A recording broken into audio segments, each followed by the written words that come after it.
Making your way in the world today takes everything you've got. Taking a break from all your worries sure would help a lot. Wouldn't you like to get away? Sometimes you wanna go where everybody knows your name. Welcome back to the Brighter Side of Blue, our worldwide podcast coming to you from Columbo's Cafe and Tavern in Dogtown, St. Louis. Powered by Schicker Ford of St. Louis. It's where the stories are told, legends are honored, sacrifices are remembered, and balls are broken. I'm Danny. I'm Tommy. I'm JJ. Producer Jan. Yep.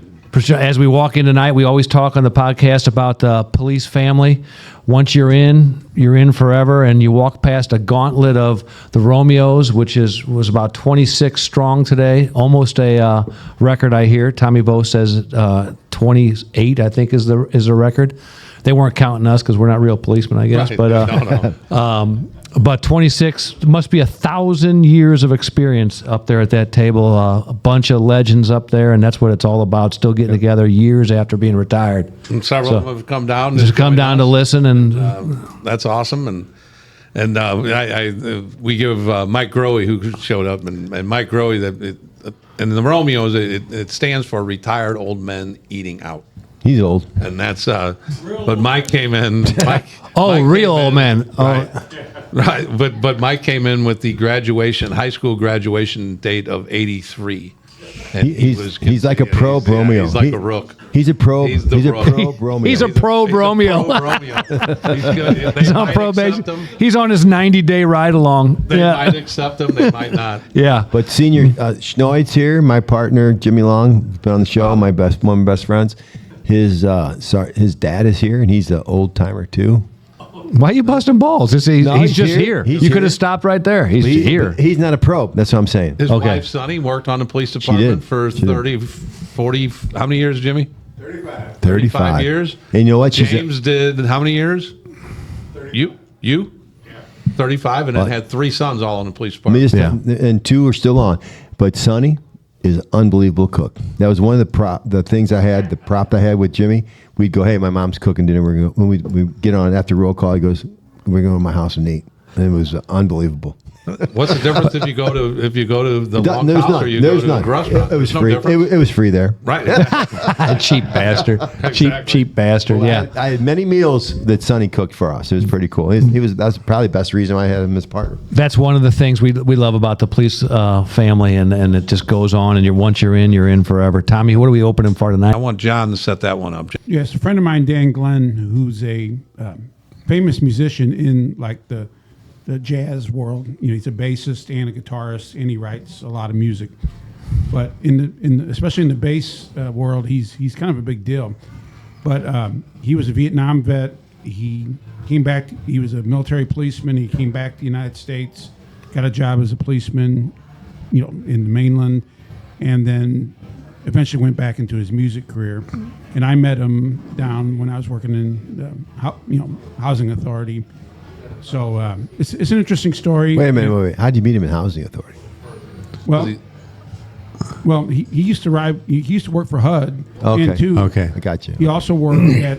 I had an apartment down in Lafayette Square at one time, and he did some secondary down there too. So, cool. He's an interesting guy. After you listen to the interview, Google him. He's done a lot of neat. He's the real deal. He's written books. He's done all kinds of stuff. What I found it interesting about it is that he goes to the Vietnam War, but then when he gets out of the Vietnam War, one of the things he did, he was the military police, and then you could get right on police departments.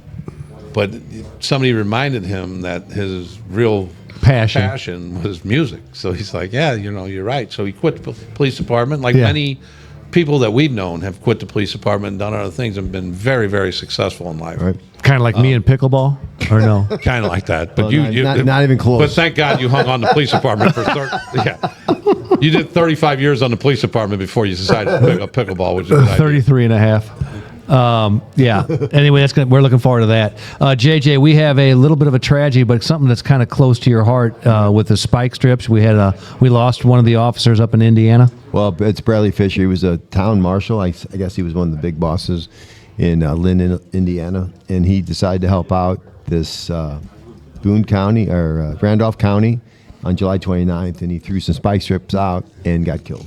Was hit by Throwing the spike strips out? Throwing the spike strips out. He was trying to. Apparently, it hit. Actually, that's a good question. But he was. I mean, they're always dangerous. Read this. He was. He is a fleeing truck driver before crashing into a dump truck. Ended up hitting. Stolen van. Stolen van. Ended up hit. They were chasing the stolen. So van. the car hit him. Yes. It wasn't the spikes.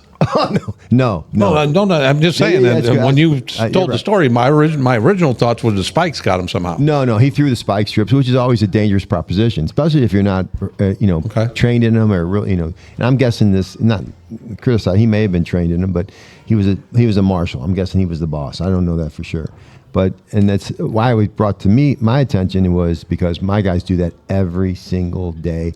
Almost every single day we're working. We'll throw spike strips out because that's what we do. We go after cars that take off. We try to get in position, and then we throw spike strips. And then they're very effective.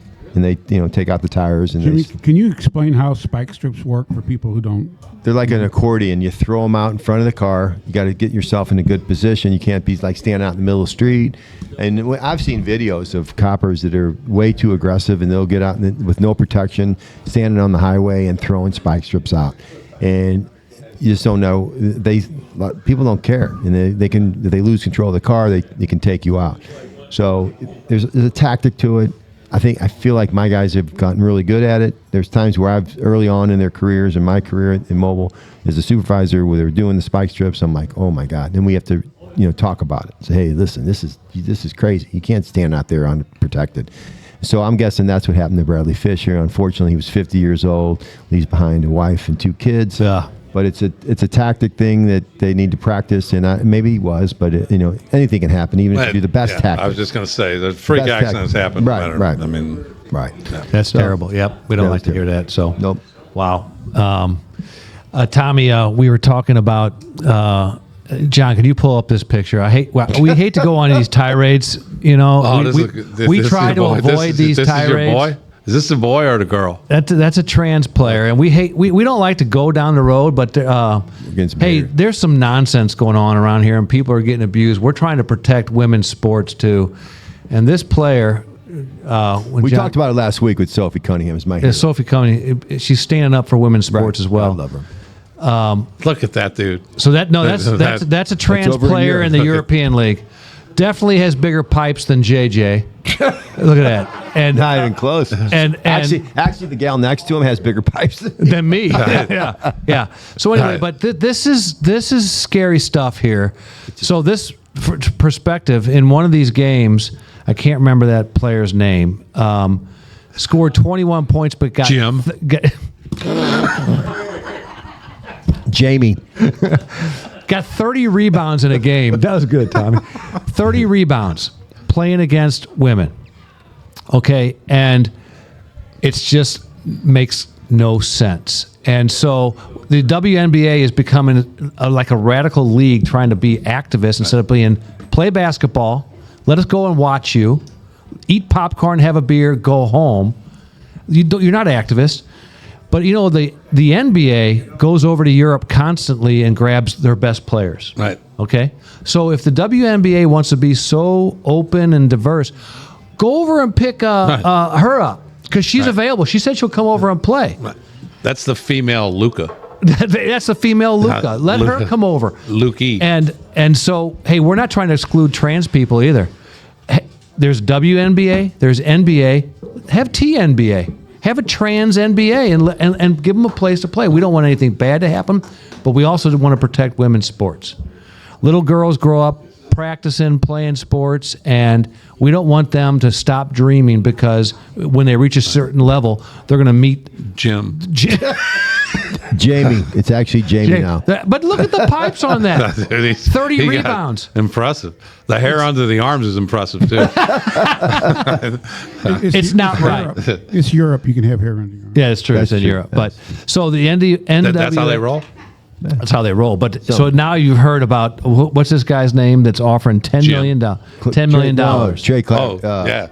10 million. I bet you. But he's saying for the top high school team, I'll go too far as say is that what are eighth graders? 14U? 13U. 13U. 12U. 13. President. I guarantee you a 13U, the top 13U team in the world. AAU 13U champion. 13 would whoop the piss out of So that's the seventh top grade. top WNBA team. Whoop the piss out of them. The Las Vegas Aces are the WNBA champions, They'd world whoop 'em. champions. I agree with you. A 13U AAU champion team would whoop their ass. And we're not saying anything about women's sports. We just want them to play Right. women. Women to play women and keep it simple. I can't believe when I got on the job in '87, I would have never thought that 40 years later we're talking about this bullshit. Unreal. It's just unbelievable. I hear And, you there. but I hope somebody takes him up for the $10 million to play and prove a point. Somebody But- said that he wants to get Elon Musk to do $100 million to Yeah. where they could pay for their whole league for like three years. Because Yeah. All they got to do is yeah. beat. All they got to do is beat the top high school team. But they can't. They and that's can't, why so they're not. it's That, like- that's why the phone's not Right, ringing. right. And that's why that Jim is playing over in Europe and not coming over Jim's got in some pipes. WNBA. Jim looked So, good. Anyway, I didn't. I that was my little tirade, and I had to get it off like my it. chest. I had to get it off my chest. But so I agree. Hey, like, subscribe, and share our show. Always. Worldwide podcast. We're growing. We need you to hit those buttons. 98. Are we close to 98 yet? I think We're getting there. We'll get it near by 98 Christmas. million. On to our Shicker. You got a question? I got a Shicker question. What do you got? What's We got a happening? question from the John. You got our. We got a question. Shicker wants to know. So the Shicker employees wants of to know. Shicker Ready? provided questions. Tommy brings them out randomly. Hey, Pat, you ready? We don't know the results of the their attempt to do the largest Pledge of Allegiance last night. Yeah. Weather was not their friend. Oh shit! They're Oh. looking for Weather was 1,001 not people. their friend. We don't know The the Guinness answer? Book. Raining. We don't know the answer, John. Do you know? I do not. I said they said it. Those Yeah. are Washington, Missouri, they're They wanted patriotic people. 1,001 people to say the Pledge of Allegiance at the same time at a public gathering. It would have been a Wait a Guinness minute. record. You didn't show up? He's the one that said he was going to be there. I They got only- called. I they got a only flat had tire. 1,000. They only had 1,000. I got a flat tire. I called Sugar Mobile, and they came and hooked me up, but it was a little too late. Here's the automotive question we got for today: is sunroof or convertible? Sunroof, 100%. I'm with you there, too. Really? 100%. Convertible, no. I'm not a I'm convertible for guy. neither. Neither. either. Yeah. Convertible. I mean, Hey, those things you never got- last. You got a cool sunroof, though. They can like, go back. It's kind of cool. But Oh, a sunroof that goes back? When did I this mean, shit start? like the whole ceiling. Oh, okay. They're kind of cool. It'd be cool if you had a sunroof that went back. Well, Isn't that Hey. what it does? That's what it does. you fucking dicks. But I'm talking about What about something that don't- T-top? Remember No, no, no. T-tops? back T-tops. in I the had a day? car with T-tops. I did too. That's I had a lot Camaro. of work. I had a Camaro It's with a lot- T-tops. That's I a had- lot of I had a work. Dodge Pain in the Charger. ass. Yeah, it was a pain in the ass. I had T-tops. You had to get out and take them out, Hey, put them in. Yep. I'm just saying. Yeah. Lisa has a BMW, and that thing, whoosh, the whole thing goes back. Not Convertible? Just, not just a little. Whoosh. No, it's a sunroof. Oh, yeah. And they're like, the old sunroofs only go back so far. This thing takes the whole ceiling back. Whoosh. Yeah, It's kind of cool. that is cool. Although it's never used Yes. Yeah, very often. I shouldn't say that's not good. then when you do use it, you don't close it properly, and you get rained on and everything. Wow. I'm a sunroof guy. Producer John, you got something else for Shicker Ford of St. Louis? What they do? I can't get enough of this song. It's the number one hit. I think it's number 2 behind JJ. Don't quit. Yeah. Oh, that's our number one. That'll never be. What do you got, Producer John? Saturday, September 19th. What's going to happen? It's the Shicker All Ford Car Show. All Ford. At their Union, Missouri location at 560 State Highway 47. So you can bring your classic cars out there and, Ford cars. It's registration starts at 8 a.m. If you just want to show your car, it's $15 to get in. If you want your car to be judged, it's $20. But all the proceeds go to St. Louis area veterans. You said Highway 47? Yeah. Is that like past Washington, Missouri, or is It's that on the way to Washington What? if you're coming from 44. curious? So anyway, Thanks for clearing that up, JJ. No, I was just Very curious because all right. if we get 1,000 people there, we can do a pledge of Pledge of allegiance. Allegiance. I think they broke it. That's pretty good. That's pretty good. I could. I'll double check. If I'd have kept That's my good. 1985 4 on the floor Ford Escort, I'd bring that I hate the way you say that. It's an Escort, so just stop, dude. Slow your roll. that silver bullet. You can't be bragging on having an Thing Escort. was a silver bullet. I had a badass Ford Escort. You can't know. Damn right I did. That's something nobody says. Those you're- words nobody says. When you're 19, that's bad motherfucker right there. No. I'm telling you. This day in history. What happened? JJ, all the things in the world you take for granted. How did the sandwich get named? What was the first sandwich? Sandwich. The Yeah, Earl of Sandwich. Yeah. Are you serious? How do you know that? I heard it years ago. Yeah. It is a true. In 1762, at a poker game, there was a guy that was in England. He was the Earl of Sandwich, England. He was at a poker game. It was a marathon, 24 hours going, and he didn't want to stop the game to have a formal dinner. I hear him. Yeah, I do that all the time. My buddy Robert out there, we have all day marathon poker games. You don't want to stop. I'm So he rolling. told his servant, get him a piece of salted beef, throw it between two pieces of toast, and bring it to me so he could sit there and play poker or cribbage, whatever they played back then. And he could play while he was eating. And that became the name of the sandwich. Wow. Sounds So like a good I'm going to sandwich, ask too. you, what's your favorite sandwich? And I have two other interesting facts about sandwiches. What's your favorite sandwich? I'll go with the Show Me Club from LeGrand's with spicy ranch on it. Nice. BLT. Ooh, that's tight. Reuben. Thanks for setting me up. Well, we're really working well together with this whole fucking thing. So the Reuben sandwich is my favorite sandwich, and it's very popular during St. Patrick's Day because corned beef, you think it's Irish. It's exactly not Irish. The Reuben was invented in Omaha, Nebraska at a poker game. A Lithuanian grocer was playing poker at a hotel, and the owner of the hotel was sitting at the game. And he said, hey, come up, you're a grocer, come up with a good snack for us while we keep playing. And he came up with the idea. He threw corned beef on rye bread with sauerkraut and Russian dressing. So there's not anything Irish about it. A Lithuanian grocer, Russian dressing. You're pissing off some and it Irish was people. in the guy's name, the grocer's name, first name was Reuben. So that's how it became the Reuben sandwich. The Reuben. In Omaha, Nebraska. Not a big fan of the Reuben. Really? I'm with you. I'm not Just not a big fan of the Reuben. me either. I'll eat it, but just not a Swiss big fan. Swiss cheese 100% and agree Swiss with you, Tom. cheese. Yeah, I forgot the Swiss cheese. Swiss cheese, sauerkraut, Russian dressing, and corned beef on rye. So what you're saying, and then the sandwich got invented by and the Reuben, the sandwich and the Reuben got invented by people that were extremely impatient. 100%. So that's what the Didn't sandwich is all about. Is that I got shit to do. I'm And, gonna make me a sandwich. and gamblers. and gamblers. Yeah. What's the best what's the best meat to put on a sandwich? Salami. Salami. I'm not a Close. salami guy. You're not a salami guy? I love I like, salami. I like bar. If you can't pronounce the meat, No. fuck. No, I like turkey. There's certain turkeys Okay. I like. But I also like barroom ham.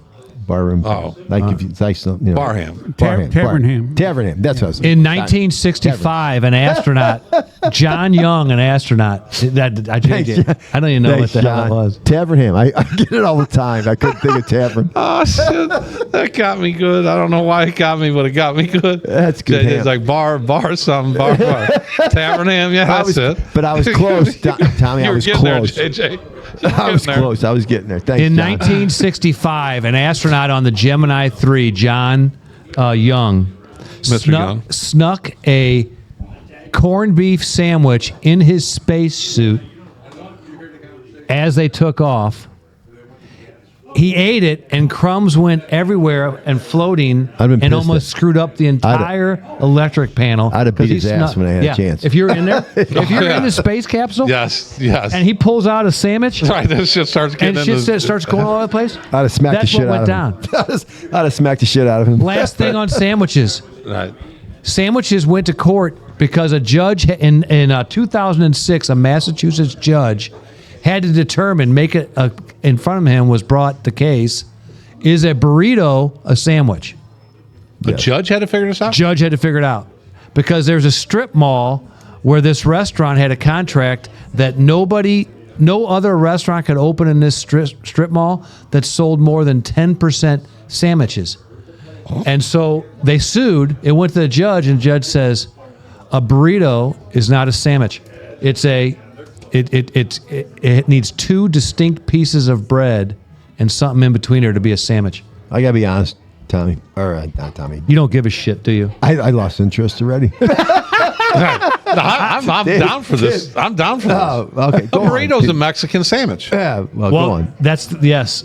Right. And then is a hot dog a sandwich? That brings that in. And I think the judge, just by making he should recuse himself? Right, recuse himself.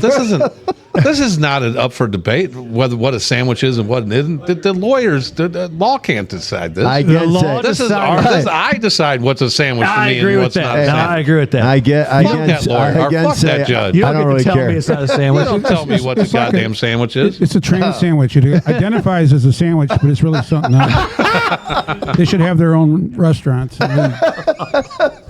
There he is, John. Oh, John. Here's another. So burrito is a trans sandwich? Yeah, it thinks it identifies as a sandwich, but it's not. It's on a flat piece of flour. See, JJ, sometimes you just got to hang in there. Thanks, John, for saving that whole episode. All right, let's get back to the police work. Wait a minute. Go ahead. Another dish that was named after a person was a Caesar salad. Yeah. It was an Italian guy that moved to America, but then he opened a restaurant in Mexico, and he put together the ingredients on the Caesar salad, with the romaine and Parmesan stuff. Right, the lettuce and shit. Artichoke dressing. Caesar was a fucking genius. His name was It is a good salad, though. Cesar Cardini, and he had a restaurant in Tijuana, and that's where the Caesar wow came from. Okay. Look at John with the big head. How about the Gerber sandwich, too? The Gerber sandwich was from St. Louis. The Ruma's Deli used to serve it. One of my favorites. And there was a next to the place was I think he owned a car dealership or a car repair shop. He'd come in there every day, and that's what he would order. He specifically said, "Give me a thing of bread, put the ham on it, put the Provel cheese on it, sprinkle some paprika on it." Bar ham? And then now you can't. Yeah, it is Bar good. ham. That's a heck of a sandwich, dude. Bar and it's hot. ham It's heated. It's good. That's good. Well, shit. that they they copyrighted that thing, so you can't if another bar wanted to say we're having the Gerber today, Really? they couldn't say the. Well, so Gerber. what are they calling it? Open face ham sandwich. Open face ham? All right. The Erber. I got Gerber. it. The Erber. Erber. Barroom ham sandwich. Let's get back to JJ's some. barroom ham. Let's get back to some police work, Tommy, up in Maryland. Wolford, Maryland. But this guy's name was the best. So we've all, if you've been a policeman long enough, you probably handled a tenant and landlord dispute. You show up, blah blah blah. Those suck. Some kind of dispute of some sort. Civil matter code 95 and leave. Well, that's what you're hoping. In this situation, that did not happen. In Wolford, Maryland, that did not happen. The landlord was a guy by the name of Sir Leander Evans Gamble. So we'll just call him Sir. Sir Leander Evans Gamble. He's the landlord. Okay. So he gets in a dispute with a tenant, the tenant's son, and the tenant's son's 8-month pregnant girlfriend. Shots are fired. I don't know what the exact beef was, but it was apparently enough for Sir to go back to his house, grab a pistol, and then fire some shots at these other people. Police get involved. They come over, and Sir has. I'll put a picture of Sir up when I put this. Sir looks like a guy that might have this. But in his house, he shows up with a pistol, so they do a search warrant on his house for further investigation. And in his house in Maryland, they find 2 alligators, a caiman, several snakes, an emu, dogs, cats, and pigs. Inside In his the house? apartment? In his house. Wow. What's a caiman? what is a can? I think thought it it's was an an island. alligator-looking thing, a Kinda- lizard-looking yes. thing. 100%. Oh, really? Yes. So yeah, Sir is now he's held without bond, and the zoo. That's always when you gotta. I've never ever had to call the zoo on a call. But that just when they said the zoo got involved, I was like, nah, that's a good call. Now, you don't even call animal control. You're like, call hey, the zoo. fuck animal control. We're calling the zoo. No, that's a good call. They got some free animals, I'm guessing. Yeah. The zoo's got. I mean, they refused to. From the article I read, they refused to give out any information on the on all the animals that were taken in. But they did say that there was no record of the animals receiving any kind of treatment of any Vaccines sort. or anything. Yeah. So these animals are all I, these guarantee, things. I guarantee they're at the local zoo now. Yeah. Right. 100%. They're selling tickets for him. That's a true shit Sir, case big there. sir. The big sir. Big Sir, he looks like a crazy motherfucker, and he was. he looked like he had that in. You know how you look at people's eyes and you're like, "That's a crazy motherfucker." Yeah. That's Sir. I'm doing it right now. Sir. Hey, producer John, are you sitting on a musings at the microphone? He's like, that you've he been looks, sitting on. he looks so frustrated I'm right not, now. I'm not feeling it. You're not feeling it He's gonna again. skip it I'll again save this it for week? next week. Okay, this is 5 weeks in a row. You've punted this thing. This- It better be good. Yeah, This better be the it'll best bl- it'll goddamn blow your story mind ever. when I How finally about tell we it. start out with that next week? Yeah. We're starting with yours. Yeah, I'm just gonna do my own podcast now. You guys can stay home. I do want to give condolences to the Ennis family. Jerry Ennis passed away, retired copper. He worked with us in housing for numerous years. His brother Mike worked for us first, Mike Ennis, and then when Mike went to narcotics, Jerry came down on the same transfer and took Mike's place, and he wrote with Todd Ross for several years. And just a really quiet gentleman, worked hard. You know, no problems with Jerry at all. Just a real good guy. So, sorry to hear about it, but Good call. Anyway, Condolences. Yeah, condolences to the family. to the family. Please. Yep. Well, that's a good way to come into the. Yep. Let's get to our JJ. Let's let this music play half a minute. Let's appreciate this Your music. story better be outstanding. Yeah, Jesus. This is powered by Prime Performance. Rediscover your prime and take control of your health. Prime Performance will help you improve energy, build muscle, lose weight, simply feel like yourself again. Schedule you a free consultation at primeperformancestl.com. Mention the brighter side of blue and get discounts on product and service. 2 locations, Fenton, Missouri, and O'Fallon, Illinois. Well, that was pretty impressive. How That was Dude, all right. smooth. Here we go. You've been practicing. Yes, in a profession often defined by hardest days, never forget that every act of kindness, every life protected, every person treated with dignity is another reason to believe in the brighter side of blue. holy moly! Holy cow.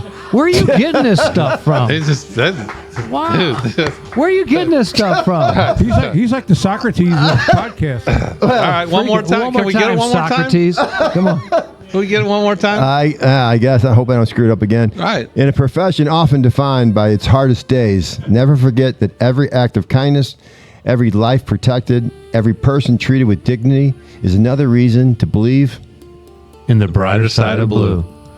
JJ. Wow. Wow, Look at JJ. he's gone to the next level. Next level. I think JJ's just going to blow up. Damn. Tommy, all I what got. about our communities? Communities that support law enforcement are safer places to live. Peace. Yeah. JJ. That was going, what? Yeah. I added the brighter side of blue part. Did you really? Yeah, Holy free publicity. John, you might have to do some editing.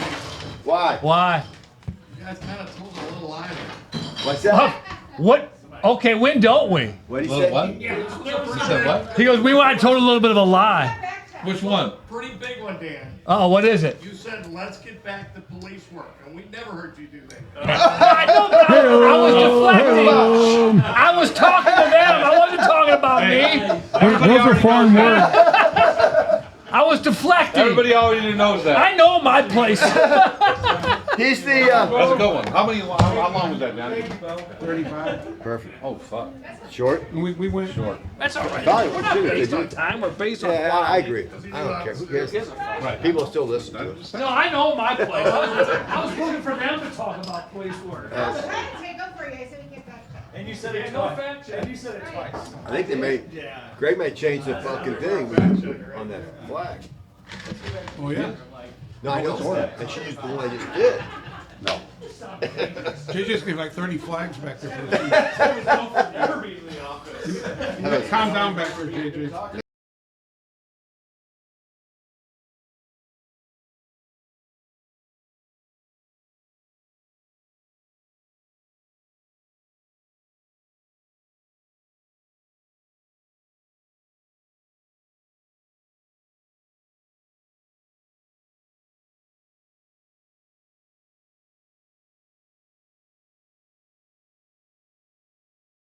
Time for a word from our sponsors, JJ. If you need some serious security, who do you go to? Personally, I would go when you're looking for real protection, not just a badge on a wall.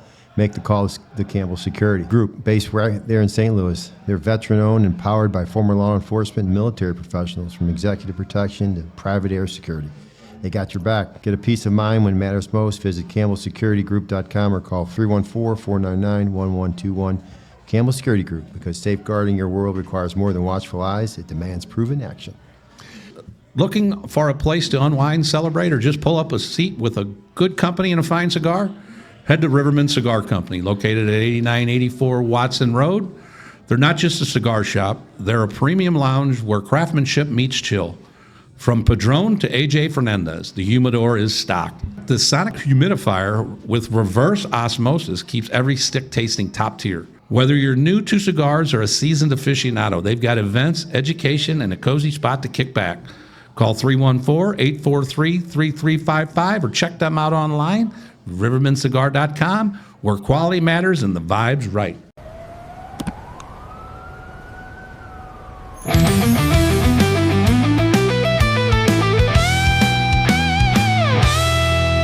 Hey everybody, producer John here.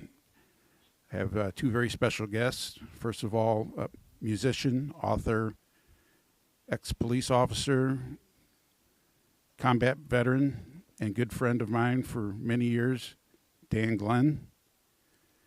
And also we have Steve Schindler, who's our host today. We're in his studio, and he's been gracious enough to invite us in. Dan does a lot of work here, a lot of his recording. A lot of work. Dan, let's get started. Sure, John. You're known all over the world for your bass playing and guitar playing and your composition, composing. Tell us what your angle to law enforcement is, and how did you get started? Oh, that's a great question. Well, I was in Vietnam, 69-70, 101st Airborne, 1st of the 506, A Shaw Valley. If you see the film Hamburger Hill, it's more of a documentary. It's a very realistic film. And how do I know that? I was there. I got plinked my 6th month in country, and they sent me back to Camp Evans. The United States Army, we call our first sergeants top. So I was in the CP, the command post, talking to Top, and one of his friends walked in. These guys both had almost 30 years in the Army, and his friend was complaining he was 4 soldiers down, and he happened to be with the 18th Military Police Brigade. And First Sergeant said to me, well, Dan, do you want to be a military policeman before you go home? And I said, well, you know what? I have to think about that for a second. Okay. And I ended up, it's not like it was here in St. Louis. You get a call, peace disturbance or a man with a gun or kitty cat in a tree or who knows what. That's clear. It wasn't like that. And my first sergeant said, you won't have to drag your. I had an AR-14, ladies and gentlemen. That's an M14 with a pistol grip and a bipod on it, and it was quite heavy. And first sergeant was trying to entice me. He said, you just carry a 1911, a 45. And I said, oh, okay. And you get a badge. And I went, all right, I'll go. So I asked my new boss on the way out the door, why do they call it a 1911? And he snapped at me, that's the year it came into play. That's the year I came into service. And I went, okay, stop asking questions. So I did that my last almost 3 months. Sometimes you just stand at a gate. Other times you go into EM clubs, which are just tents with a lot of drunk soldiers, break up fights. And so consequently, on paper, I had law enforcement. And I finally de-roasted out of country. I went back to the Presidio in San Francisco. And I had some time left there. And I had to just do it again, stand around. And you guys, this was almost 60 years ago. Everything was different. And I had a friend named Dave. Not producer Dave, but it was Dave. And he said, hey, you know, what are you going to do after you get out? And I said, I don't know. And he goes, well, why don't you come down with me? They're giving us waivers. He goes, you're law enforcement, right? And I went, right. I'm law enforcement. I was actually very proud of it. And he said, yeah, okay, well, they're giving us waivers. You have one oral. I said, what's an oral? That didn't sound very good to me. I said, you know, I'd really like to be a cop, but what is that? And he goes, a board of police officers, and they ask you questions, and they try to find out you're not an idiot. So I said, yeah, I'll do it. Long story short, I went. I sat before 3 scary, squared away police officers. So it was a city police officer, it was a sheriff, and a California Highway Patrol. This was in San Francisco, by the way. And they had one last question. It was a CHP, remember, guys. And he said, okay, the CHP, I'm going to ask you one last question. And he goes, there's a vehicle. It's occupied 4 times, and the license plate's hanging off. You stop them to inform them of it.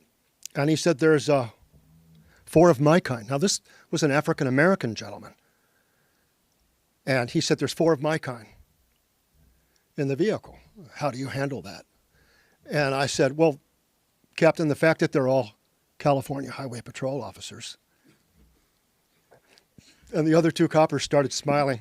That's fantastic. Yeah, and I said, you know, my God, I'm a jazz musician and a composer. I'm about as, you know, racist as, you know, a coaster on a table, you know. Hey, I hate you. It's just not in me. And he liked that. And I said, I show them professional courtesy, let them know that they're about to lose their license plate, and bid them a good day.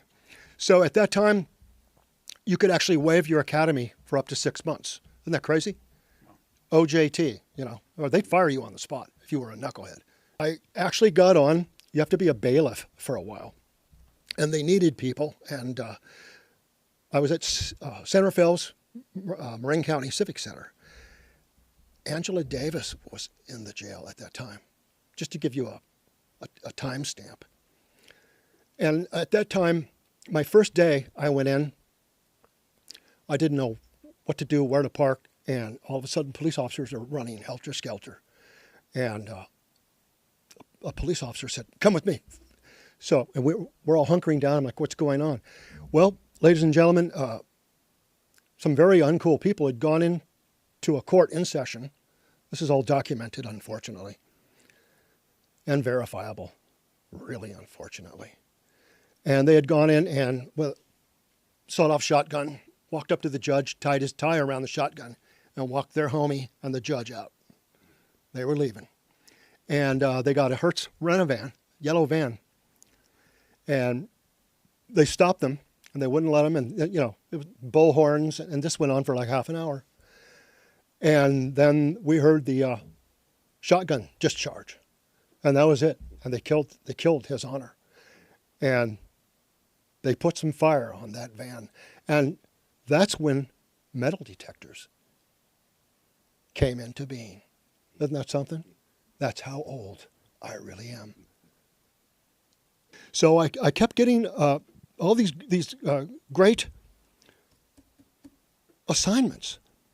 And one day I was off, and back then, my friends, we had to carry what they call a basic load, a snub nose, and one set of cuffs.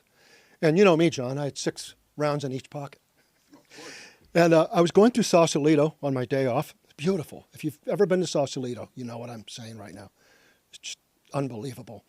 And I saw a bar called the Two Turtles. I thought, I'm going to go in there. I don't drink. You know, I never liked the high. I was always a smoker back in the day. So I thought I'll go in and when I came back from Vietnam, I've always had a ritual, a cold Coke and a cup of coffee. So I go in there and it's dark. And the wait person comes up to me. She goes, hi, you know, what can I get you? And I'm turkey sandwich and Coke and a cup of coffee, please. And there's a drummer up on the stage tuning a snare. They're getting ready to play there that night. And out of nowhere, I hear a voice, how's it going? And I'm like, whoa, you're Mr. Situational Awareness, huh? This guy could have killed you. And I go, hi. And he goes, what's your name? I go, Dan. He said, I'm the guitar player. And ladies and gentlemen, he asked me a question.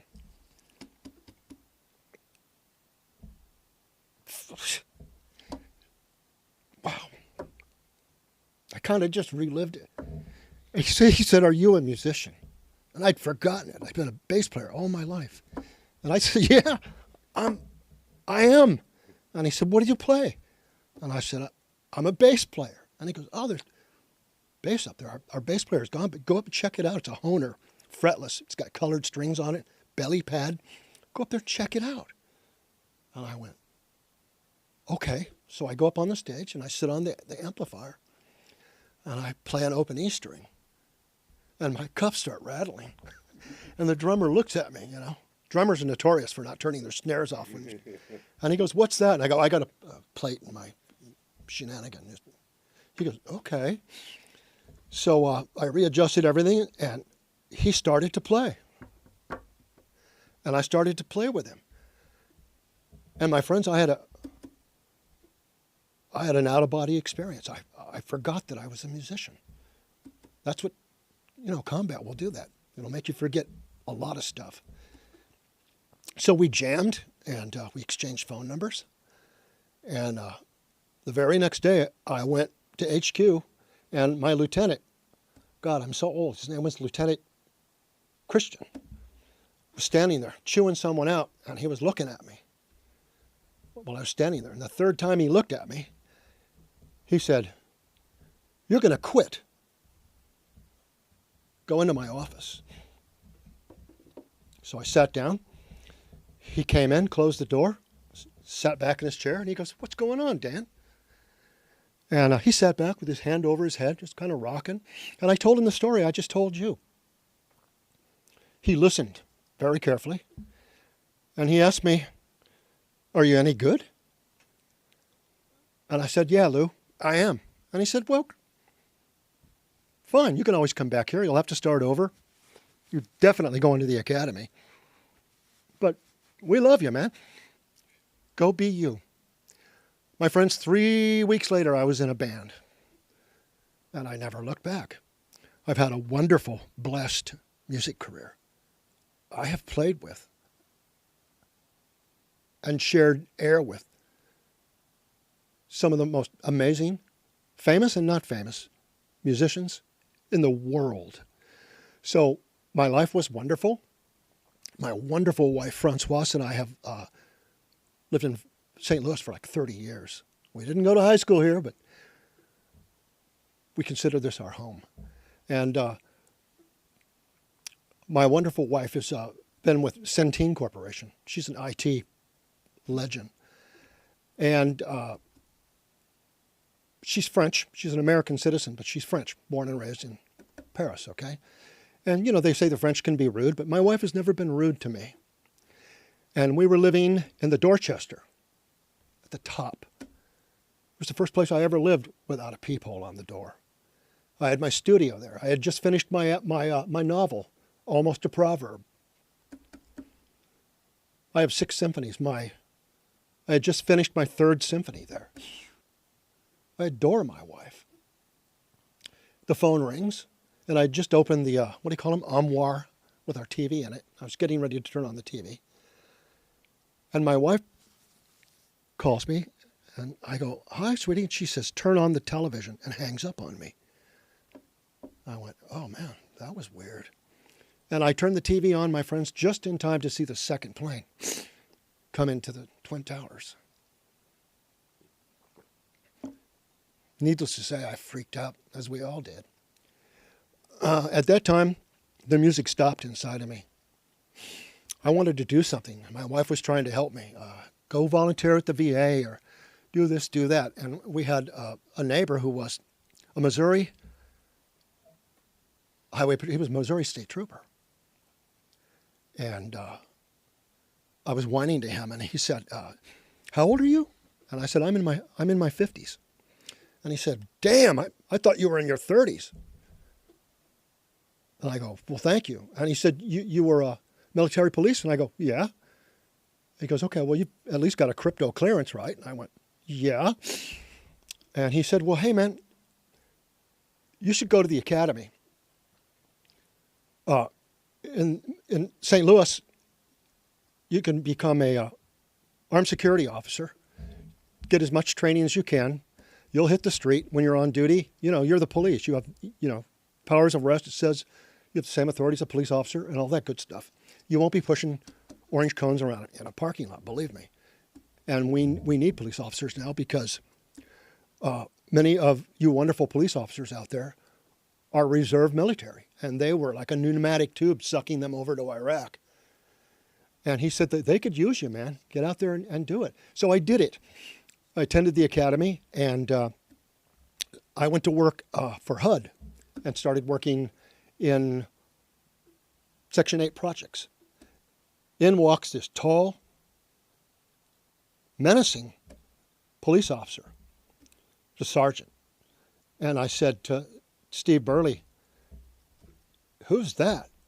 And he said, oh, that's Big Red, Sergeant, Housing Authority Police. And I go, oh. And John was very polite to me, very quiet. And he said, anything you need, help you out, whatever. And I said, well, I need training because I've been in the projects and I'm, going to become a reservist and I might just stay on. I don't know. He said, great. So John talked to me for about a week. And then one day I got the look from him. And I was like, there's something wrong with this picture. And he goes, well, Dan, what's your date? What have you been doing? And I said, John, I remember this. I said, John, it's a crime to lie to the police. And I said, I'm actually a public figure. I'm a famous bass player. And you said, fantastic. Yeah, I believed you, but I just didn't know what type of scale it was. I thought maybe you'd. People bullshit all the time. Yeah, I went up and I got on the computer and there I was. Googled you, and like 4 hours later, I was still reading stuff. I said, John, I need training. I need training. And he said, well, you're going to roll with us.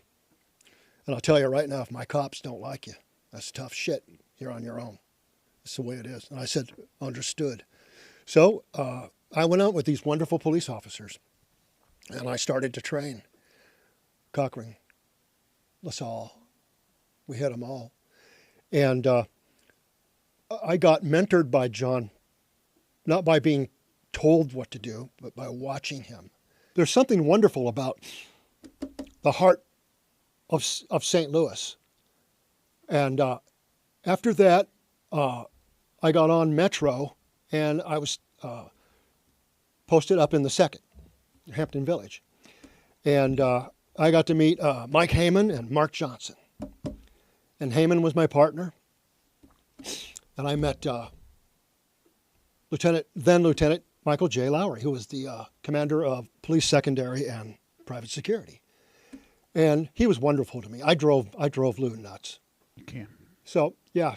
So I just want to thank all of you guys. I want to thank the Brighter Side of Blue for having me here. And thank you so much for being on. This has Steve, been, thank you very much. This has been really fun. Hey, can we give a little special a treat to our listeners? Can you tell the Tupelo honey story? I can. Okay. Digress. I'm in Marin County. I had been released from the hospital, and I was playing music, and walked into now Marin County is a very upscale place, This was back in 73. God, I'm old. So even the laundromats were upscale. You could eat off the floor in those places. And a friend of mine and I were hanging out on the laundromat, and I saw a bag of laundry on the top. And my friend Larry goes, "What is that?" And we opened it up, and it was women's lingerie. And I could see something. It was translucent through the forgive me, through the panties. And I looked at it, and it was a California driver's license.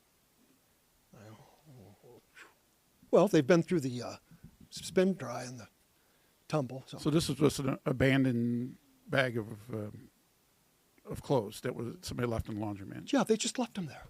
But it was lingerie. It was just a laugh. You could tell they got everything else but that. Mm-hmm. And it wasn't that big. And I go, Panties. Yeah, had to be panties. So I pull them out, and I take the license out, and it says George Ivan Morrison. Now, I'm not going to say the address. And I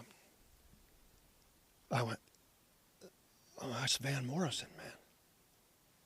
Oh, my God." And so we walked up there, and it was a beautiful walkway, triplex mansion, Mercedes. One of the plates said Tupelo. I can't remember what the other one said. She goes, "Well, Van is very grateful. He'd like to meet you and bring the license up." So I go up there and knock on the door, and this 6-foot blonde goddess, a Swedish woman, opens the door. Spoke no English. She was the housekeeper. And she had a girlfriend in the kitchen. They were talking. And I go, "I'm here to see Van." She goes, "Oh, yeah. Come in. She sits me down. And Van had just played that night. You know, he had just gotten up. It was like 10 in the morning. And there's a beautiful black Labrador and a beautiful golden Labrador. Kind of an old Labrador. You can see the gray in the face. And she invites me in, and Van comes in. I'm like, "Good Lord, this is not happening." And he goes, very thick Irish accent. I could barely understand him. And the place was immaculate except for one thing on the wall, and it was a framed picture of their first album, Them, on Parrot Records, Gloria. Remember that? Mm-hmm. GL. I'm looking at that, and I go, I have that album. And he goes, "Lesson number 1. I go, "Okay." He said, "It's a good record, okay?" I go, "Yeah." He goes, "None of me mates are on that record.